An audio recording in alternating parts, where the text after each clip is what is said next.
안녕하세요. 반갑습니다. 행복희망 교휴입니다. 설교 시작하겠습니다.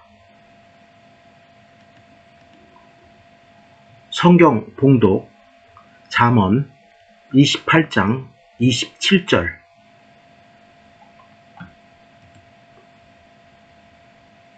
가난한 자를 구제하는 자는 궁핍하지 아니하려니와 못 본 채 하는 자에게는 저주가 크리라.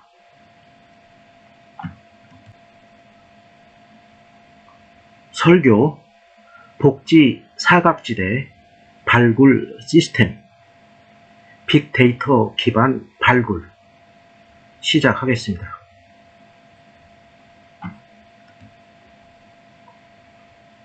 보건복지부는 2022년 9월 26일부터 11월 18일까지 약 2개월간 전국 모든 지방자치단체를 통해 2022년 5차 복지 사각지대 발굴을 시작합니다.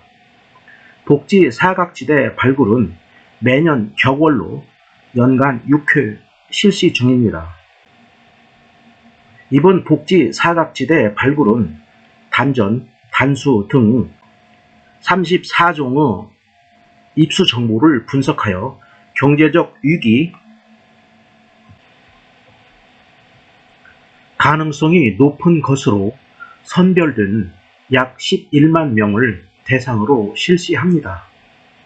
이번 발굴 기간 동안 지방자치단체 사회복지 공무원은 선별 대상을 직접 방문하거나 유선 전화를 통해 상담을 실시하고 지원이 필요한 경우 공공, 민간의 복지 서비스를 연계하여 제공합니다.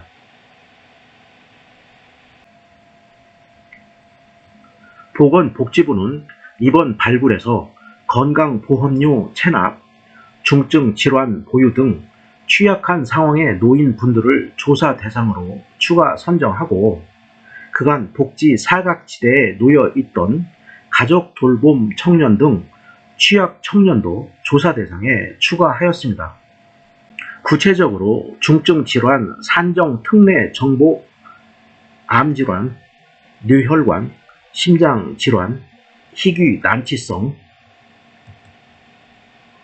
등 사유로 산정 특례 및 건강보험료 체납 정보, 건보료 월 10만원 이하 지역가입자 중 3개월 이상 체납자를 동시에 보유한 약 1만 명을 발굴 대상으로 선정하여 지원이 필요한 부분을 확인하고 경제적 어려움 등이 있는 경우 지원할 계획입니다.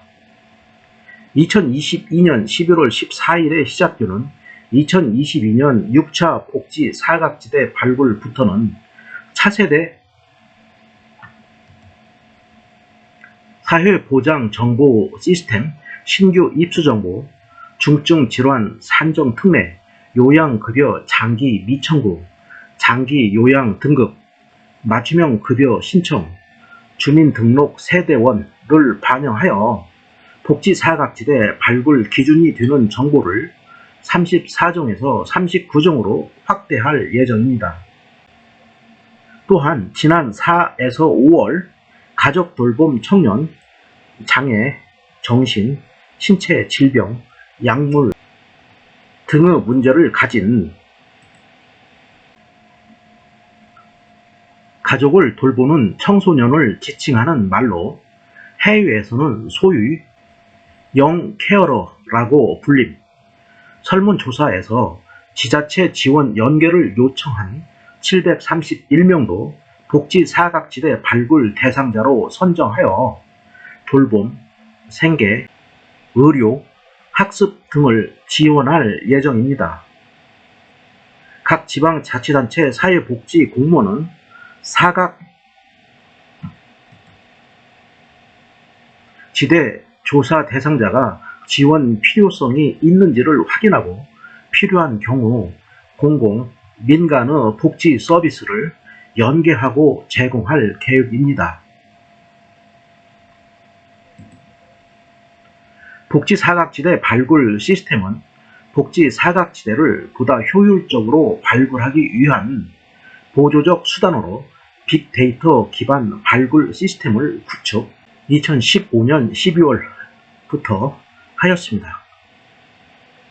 운영 방식은 1. 위기 징후 정보를 입수, 통계 분석하여 조사 대상자를 선별하여 지자체에 통보. 2. 위기 정보가 입수된 전체 명단을 지자체에 제공해 지자체의 사각지대를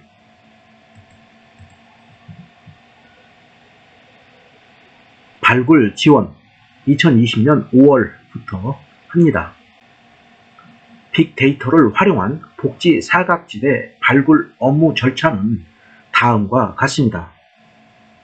빅데이터를 수집 분석하여 복지 사각지대 가구를 예측 선별하고 지자체를 통해 상담 조사 후 복지급여 서비스를 지원합니다.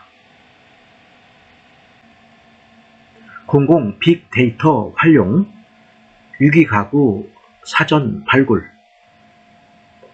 단전, 단수, 건보료 체납, 의료비 과다 지출, 고용 위험, 건강 위험, 주거 위험,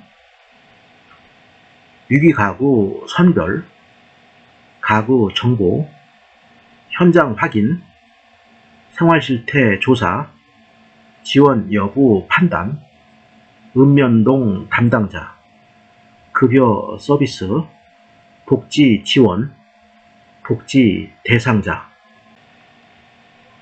몸이 불편해 도움이 없이 동사무소를 찾아가지 못하고 그것도 미안해 몇 년간 못 갔는데 이렇게 찾아와서 고마워요.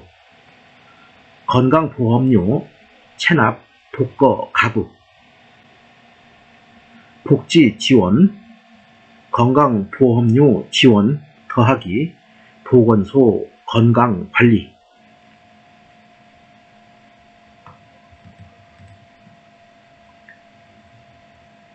발굴 시스템 정보 연계 현황 2022년 9월 현재 정보 내용과 보유기관을 살펴보겠습니다. 단전 한국전력공사, 단수 상수도 사업본부, 단가스 도시가스사, 초중고 교육비 지원 중 학교장 추천 교육부.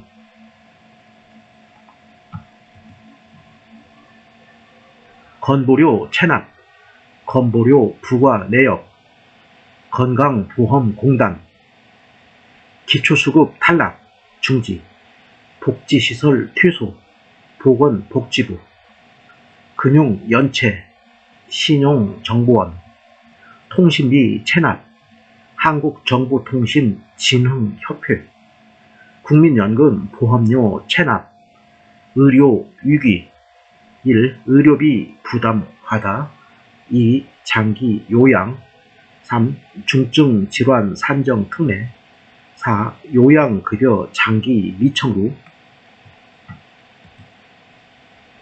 5. 장기 요양 등급, 건강보험공단, 범죄 피해, 경찰청, 화재 피해, 소방청, 재난 피해, 행정안전부, 주거 위기 1.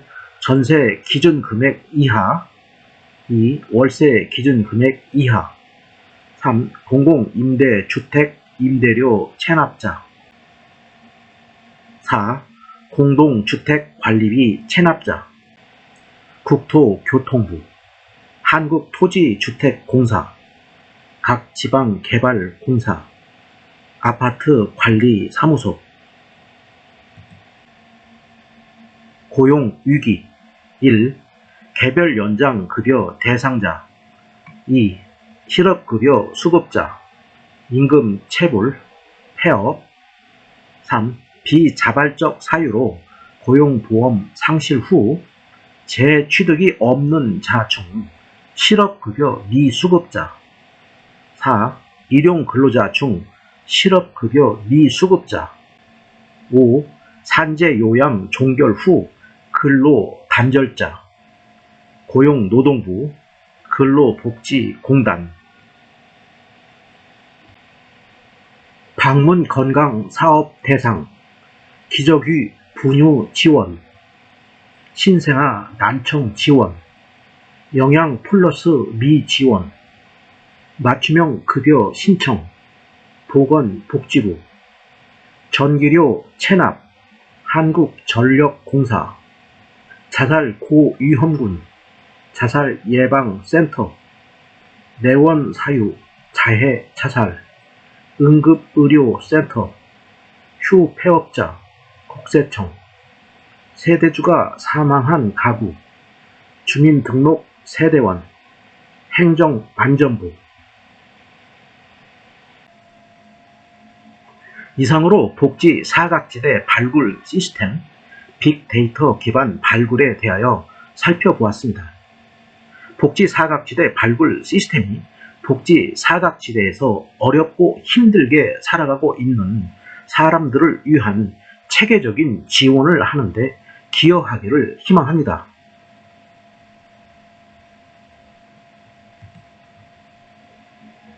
복지 사각지대에서 살아가고 있는 사람은 가난한 사람이 많을 것으로 생각됩니다. 성경에서는 가난에 대하여 어떻게 기록하고 있을까요?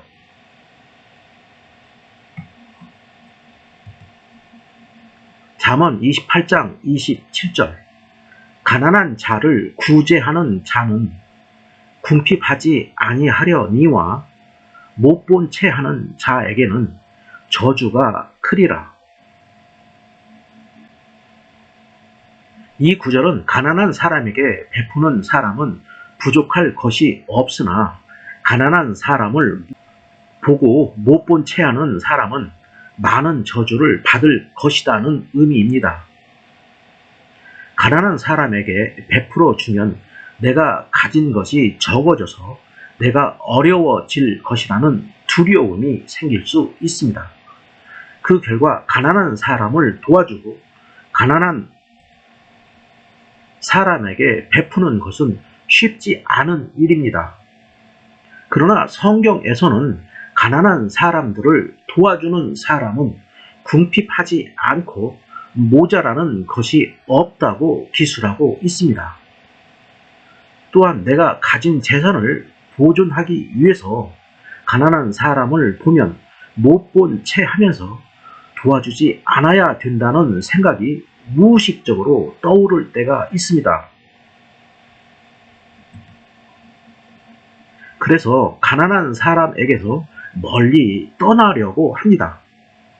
그러나 성경은 가난한 사람을 보고 못 본 채 하는 사람은 많은 저주를 받을 것이라고 기술하고 있습니다.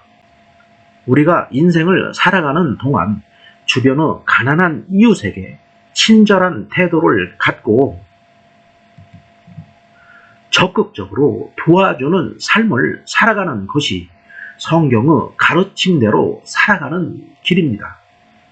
가난한 이웃이 처한 어려움을 나의 일처럼 생각하고 적극적으로 도와주는 이웃 사랑의 정신을 실천하는 삶을 살아가야 합니다.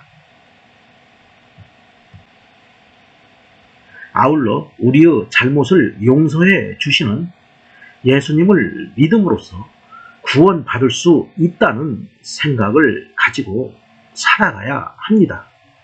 설교를 마칩니다. 구독 부탁드립니다. 감사합니다.